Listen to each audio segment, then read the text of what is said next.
Good evening, ladies and gentlemen. Welcome to Transition Seminar Week number 4, Flipped Instruction. So what does that mean? What that means is you guys are going to watch this video and then do the work as opposed to when we work together. And we'll come back later on in the semester to finish this if you have any problems. But as we usually start, we're going to do it the same way. We're going to start with our video. This week we are talking about a physician's assistant. The occupation of physician assistant originated in the 1960s when Army medics received additional education enabling them to help physicians with routine medical tasks. Since that time, employment opportunities for PAs, as they're called, have expanded rapidly. That's because physician assistants have the training to take medical histories, give physicals, order and interpret lab tests, and stitch up minor injuries, in addition to other routine non-diagnostic medical duties. In most states, physician assistants are also permitted to prescribe medication. PAs are always supervised by a physician, but by relieving doctors of routine tasks, they help deliver high-quality health care in a cost-effective manner.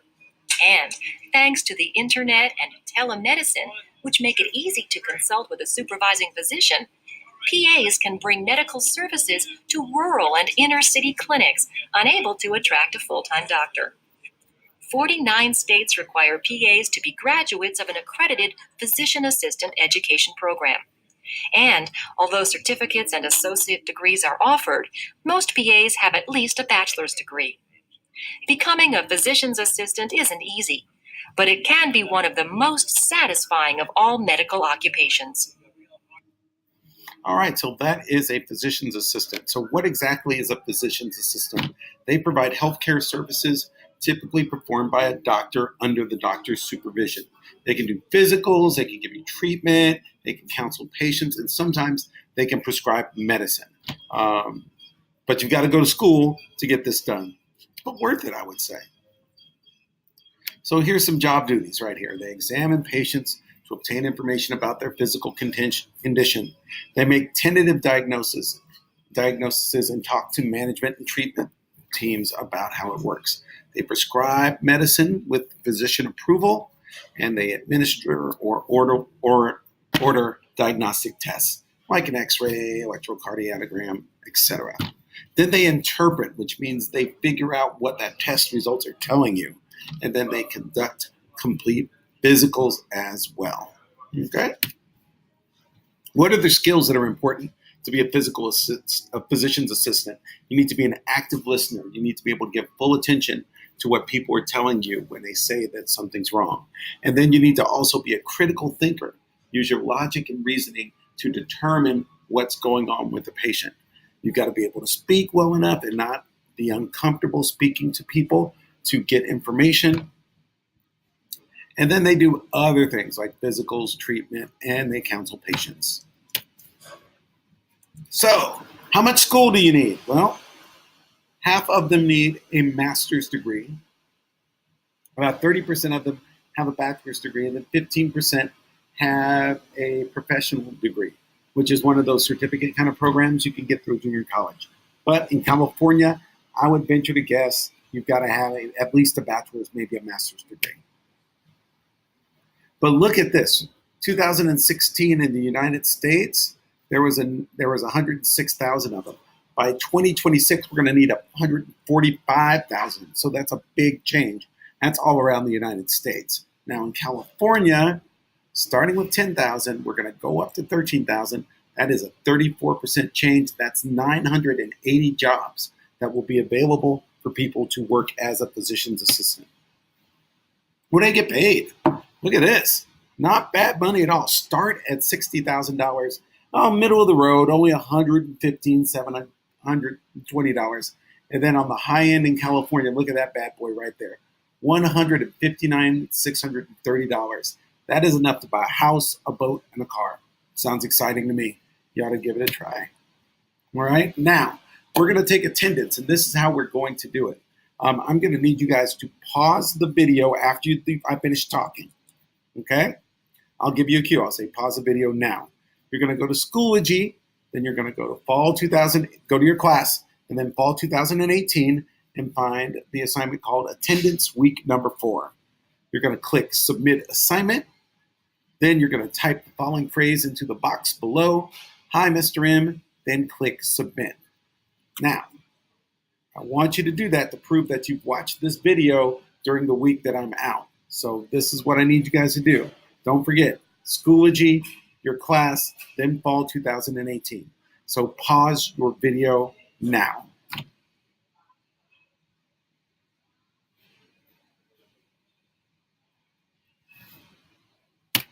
Awesome.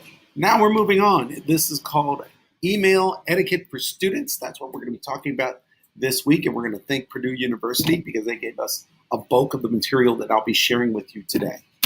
So what is email etiquette? Email etiquette refers to the principles of behavior that one should use when writing or answering email messages. It is also known as a code of conduct for email communication. Email etiquette depends on who you're writing and what you're writing about. An email to your brother when you're razzing him a little bit about a video game might be different than an email to me. Well, it should be different than an email to me or your ES. Okay? Why is it important? Because these days we interact with people more and more with the written word than we ever have before. I get 30, 40, 50 emails a day. It's not uncommon for me. It's part of life. And sometimes for you guys, it's hard to contact a teacher or maybe a loved one because of their schedule, but you can do it in an email. And for a teacher like myself, it's easier to get immediate feedback from me if you do it via email. For us, though, we're going to use the email function in Schoology, okay? But we're talking about for everybody else. So here's the elements of email etiquette that we'll discuss today. The basics, what tone is, attachments, complaints, and formatting. So here's the basics. Starting with the subject line, starting at the very beginning. So it's the second thing that you do after you put in the person's email address. So if you're emailing me, on the top you'll put to, you put Elma Toyer at ieminc.org, and then under their subject, you need to put something in there. All right? So we're going to take our time, introduce ourselves, and state what the email is about, okay? Look, the following is a good example of what a good subject line should look like. Jane Doe, Schoology. That way I know Jane Doe needs to talk to me about Schoology. Now here's a following example of what the subject line should not look like. Hey, Mr. M.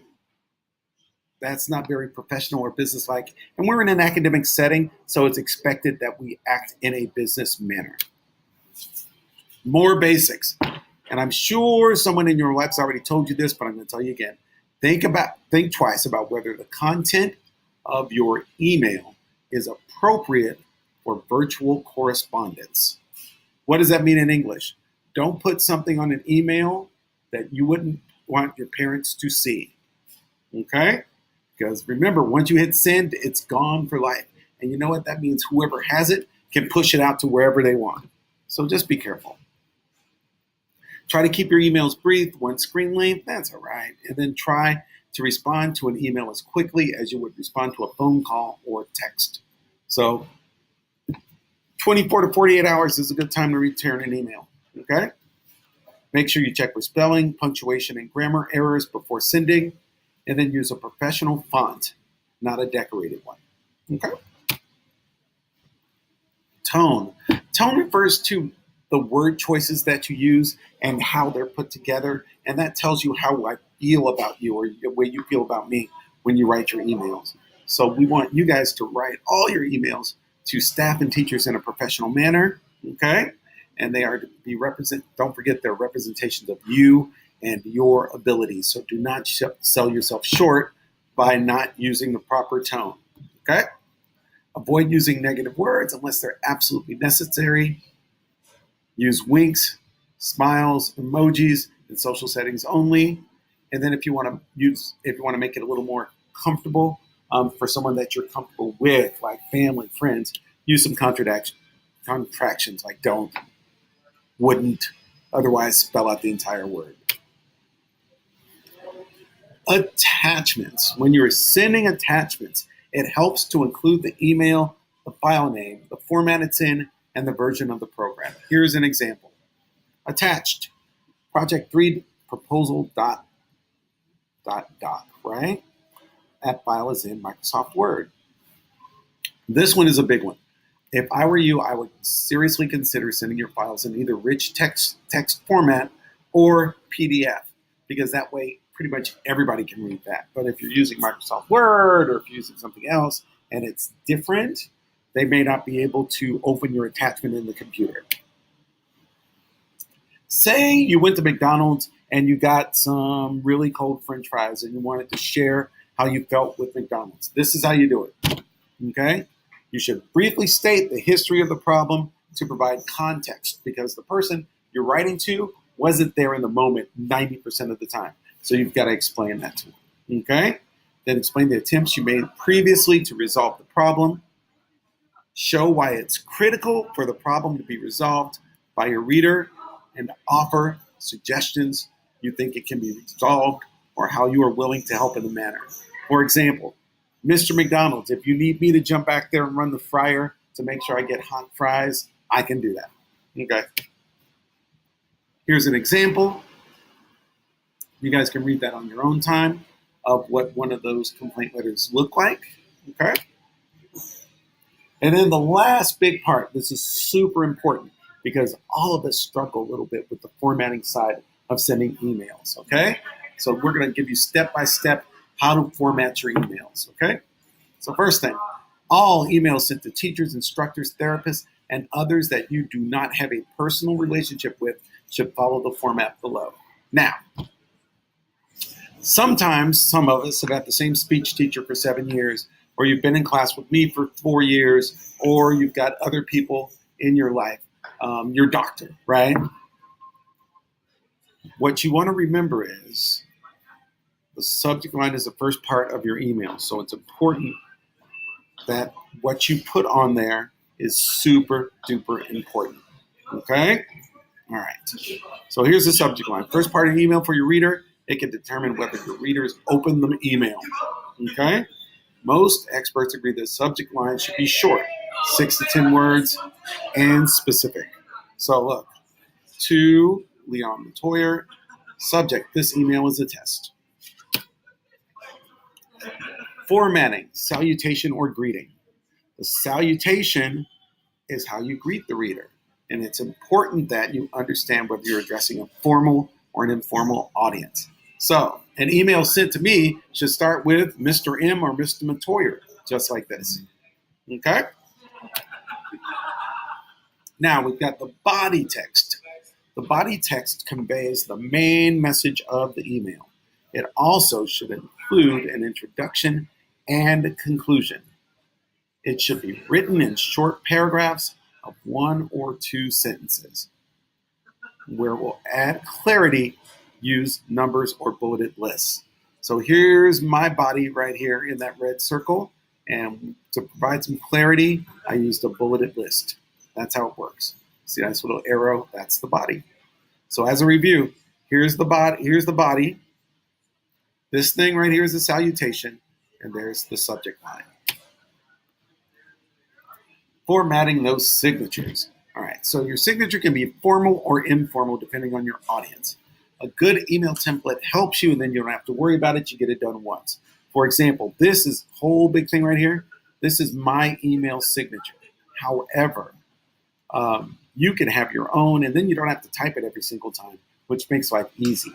So that would be something you might want to do for yourself on your own time. For our purposes, just put your name on the bottom, followed by your email address, maybe a phone number. Okay? All right. So here's the whole shebang, guys, so you know what's going on. We've got the subject on an email, got the salutation right there. Here's the body, and here's my email signature. Pretty simple, right? Tick it out. 4 steps. You're going to log into your IEM Schoology account, not your regular account. Then go to Gmail using those 9 little boxes like we used last week. Then you're going to write a correctly formatted email to your parents or guardians and ask them for something. Ice cream, more allowance, I don't care what it is, anything. Then ask them to reply to your email in writing. Take a screenshot of your original email and your parents' response. You don't get full credit without both of those. Then you're going to upload your screenshot to Schoology. Guess what? That is all I've got for you guys. So this week, I need you to make that formatted email, get it done, and we will see you next week.